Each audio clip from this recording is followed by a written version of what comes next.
7. ayının 8. günü ha. Tünegen bir satraşxana, bir aşxana, kichik narsani yig'ib oldik. Ma o'rindiqlar butun hamiz temir 40 koydan. 5 koy. 150 koy. 50 koy. 50 koy. 50 koy. Mala hemen bırak alsanız bir koydan. 30 koy. Ma 50 koy. Ananiki xo'jalava. Manda kupan qo'ygan xo'jalava. Manda choyshi qo'ygan xo'jalava. Bularni bir ta ikkita alsangiz 120 koy, 130 koy, 150 koy. Chaqara qilmasangiz bir zusni 100 koydili beramiz. Ananiki satrashxonniki tunagan mana aka olgan narsalar. O'rindiqlar 100 koydan. Bularni 4 talva. Sitochang bormi? Necha sitochang? Ha? Mana ketdimi? Sitochang o 300 koy. Ananikiga ma tunagan mana aka oldik mana puta yerishida bingor yalamg'anlar men ekansanlar haqsiz yesanlar bo'ldi ha. Bular bingoylar mana naqmaydan ko'rpa kelsiz 1500 koydan. Ma joza o'z vaqtida biz satgan joza shu ma. Endi bu 350 koy. Bundan 2 talva. Ananiki mana satrashxona qo'yamsiz va yoki do'konlar qo'ysangiz bo'ldi.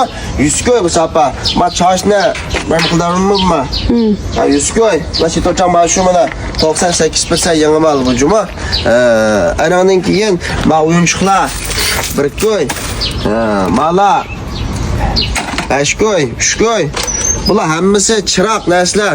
Biroq o'zindan do'kon va do'stimiz kelib hammani biroq olmasanlar ajal beryapti majmua. Bu yerda men xiyol bo'ldi turg'ular. Biz ma set xil satdik. Ananing keyin ma bingoylar. Ma yangi chiqishgan juma bu. Qaptimiz chiqqan 200 koy.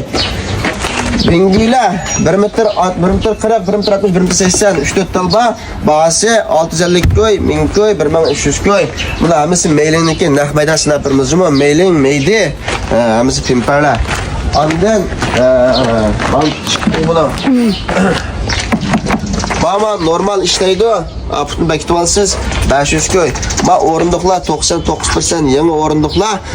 Bular hamma biroq olsangiz 15 koydan, az olmasangiz 20 koy. Ma 180 lik karvat.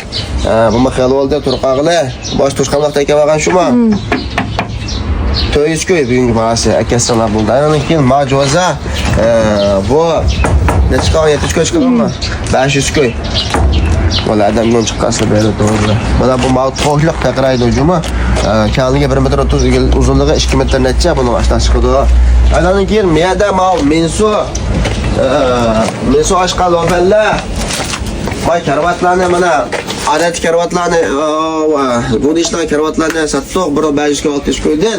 Hamda may karvatlarni bu birinchi darajalik yog'och guangdongmeli buni hazır jiq ağallar o'ygan tasalar ajal beryapmiz. Bir ta ikkita ağallarga 1 metr 20 ga 1000 koy, 1,5 metrliga 1,5 ming koy, 1 metrliga 1800 koy. Bütün yog'och, yangi mal, guangdongmeli o'rnimiz Turpan shahrida Shefallo Amgashlar bozorniki o'dulida chumur satgan biri bor.